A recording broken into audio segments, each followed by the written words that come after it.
Good vibes, lovely people. Ayan, pagkatapos ating mamasyal dito sa castle, nag-check-in na po kami. Ito ngayon yung aming first day na hotel na tutuluyan. Ayan, posing-posing muna kami, picture-picture lang. Kasi pagkatapos namin mag-check-in ay aalis muna kami, guys. Ayan, gusto ko lang magpa-picture dito sa may maliit na car. Service lang daw nila to. Ito yung service pag may hinahatid na mga medyo maedad na, guys, na pwede nilang service. So, ayan.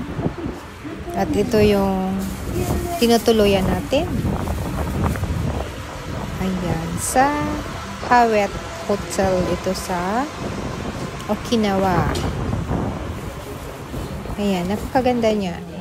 Ganito yung gawa ng kanilang dingding. Ayan. Ang ganda ng mga bato. Ayan. So, talagang well-known ito dito. Yung ganitong klase ng bato dito sa Okinawa, guys. Napakaganda. At ito naman yung aming room.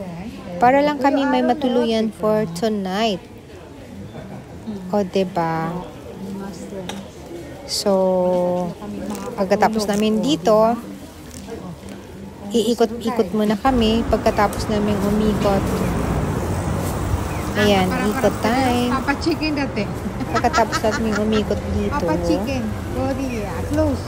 Para mag-dinner at makapagpahinga na at kinabukasan naman ay marami pa naming lakad na pwede namin gawin. Kaso nga lang, guys, ang weather for tomorrow ay uulan daw. Kaya, pero di bali na, makapasyal lang kahit ulan, magpapayong na lang po. Kaya ito yung pinuntahan namin for today. Before mag-dinner namin. So, napakaganda pa rin ang place. First time kasi, guys. May pagkalamig din dito ng konti. Lalo na pag humahangin, napakalamig. Pero syempre, tuloy-tuloy ang walking natin. At ayan ang makikita natin ang skyway. Or yung railway. Or monorail. So tara, samahan nyo kami saglit, guys. Panunuorin muna natin yung paligid dito, guys. Ayan. Ayan, kahit malamig, nakakain pa ng ice cream. Kung favorito ang ice cream, hindi mawawala. O, diba? Ang sarap ng ice cream, eh. At ayan yun, may mga seafood silang tinda.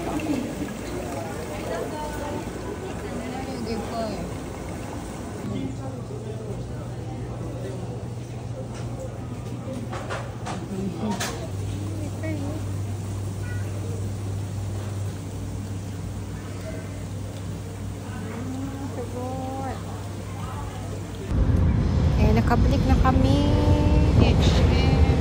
at aalis ulit.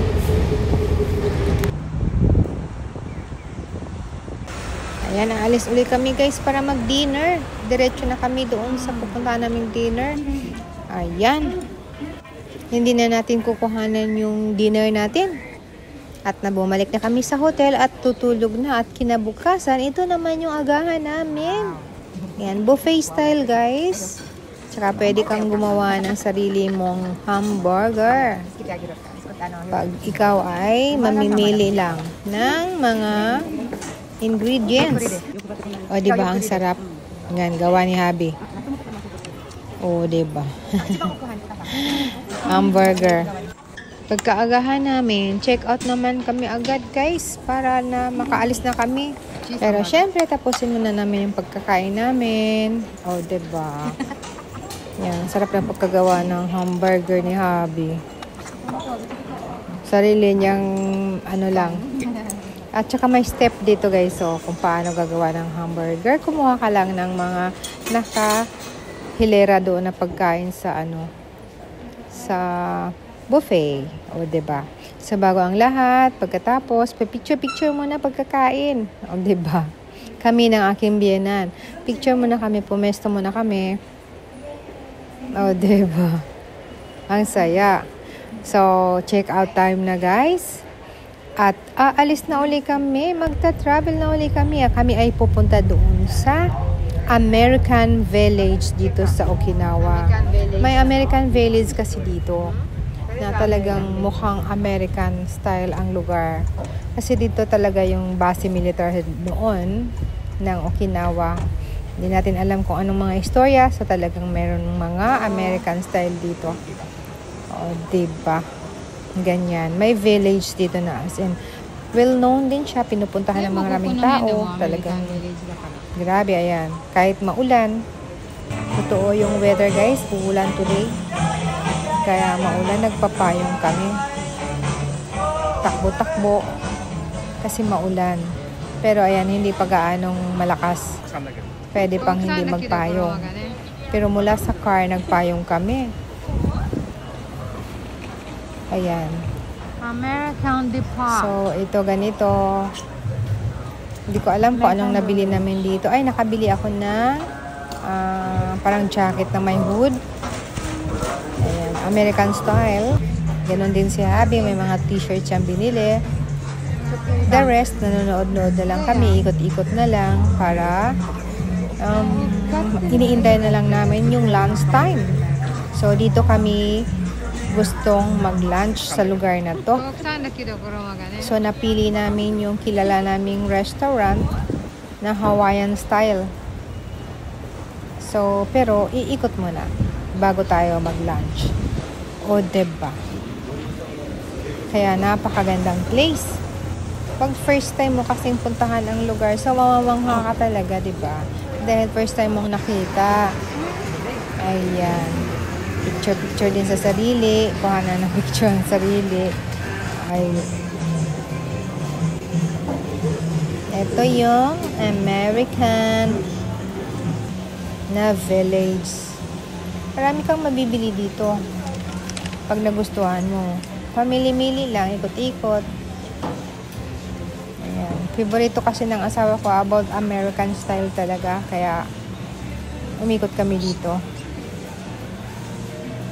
Sana may magustuhan or what. Basta umikot lang kami. Ayan, yung mga lumang style noon ng mga sasakyan.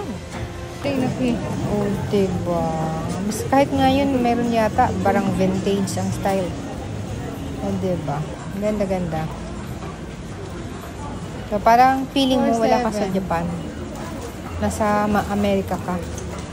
Pag nandito ka sa place na ito. Christmas dekiru. Ayun.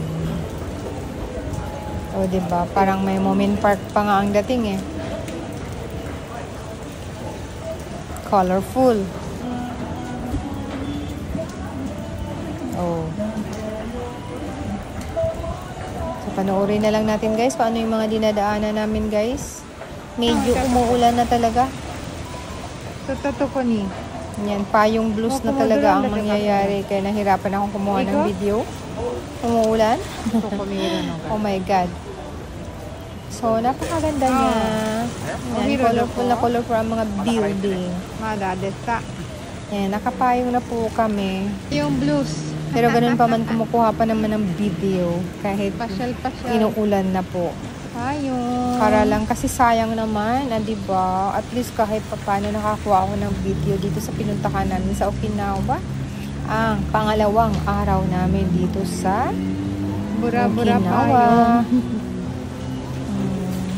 Refreshing na din. Kahit ganito ang weather, parang nasa Pilipinas. Pero malamig kayo. Napakalamig ang dating. Pero isang oras na lang talaga makakarating na ng Pilipinas. Ayan, nakalagay. American Village. O, diba? Pwesto-pwesto sana ako dito. Kaso lang maulan. Bura-bura. Kaya hindi na lang. Tuloy-tuloy, dire-diretso. Hahanap na ng mga tatanghalian. At alam na namin kung saan kami pupunta. Kung ano yung kakainin namin. Hawaiian restaurant talaga. O, diba? American din yun. Kasi Hawaii eh. Sabay ganun. Ayan, parang moment building ito. Ang ganda-ganda. Kakaiba. Yan. So, ito yung mga napanood at nakikita namin sa araw na ito. Sana medyo huminto ang ulan kasi may iba pa kaming pupuntahan after na kami ay kumain. Ito na guys, nakakahanap na kami ng makainan namin. Aakyatin na namin yun. Oh. Kaso lang di namin alam kung saan kami dadaan. Umikot pa kami. Yung pala, malapit na. Malapit lang. Inikot pa namin. Dinaanan na, binalikan pa. O, diba? So, pag hindi mo talaga alam yung lugar, ganun talaga. Babalik ka, iikot ka, di mo alam kung saan yung entrance. May time na ganun. So, okay lang. Charge to experience. And everything. Basta mag-iingat lang. Akala ko aakyat na kami, hindi pa pala. Kasi nagkamali, umikot kami. Kung dinaanan na, dadaanan pa uli. Iikot pa, babalikan pa. Agoy. So, at least napanood nyo guys kung ano yung lugar na pupuntahan namin. Kung ano yung mga dinadaanan. Balik-balik na lang. Ayun, ang ganda ng mga stone. Oh. Gusto ko talaga yung mga stone na ganito. Oh, diba? Dito lang yan sa Okinawa. Oh, diba? So, ayan. Medyo nahanap na nga kung ano yung mga kainan. Pero samantala, talagang video-video muna talaga ako sa paligid kahit na maulan.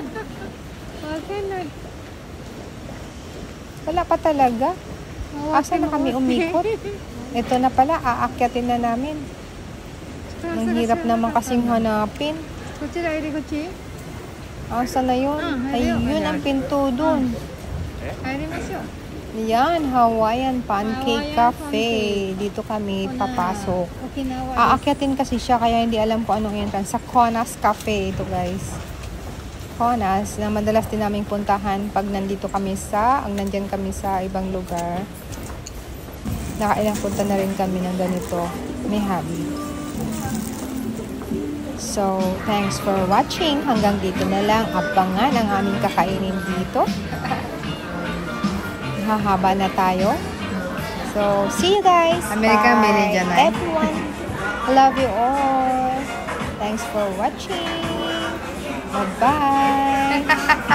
おいしいうまいおいしいメシセル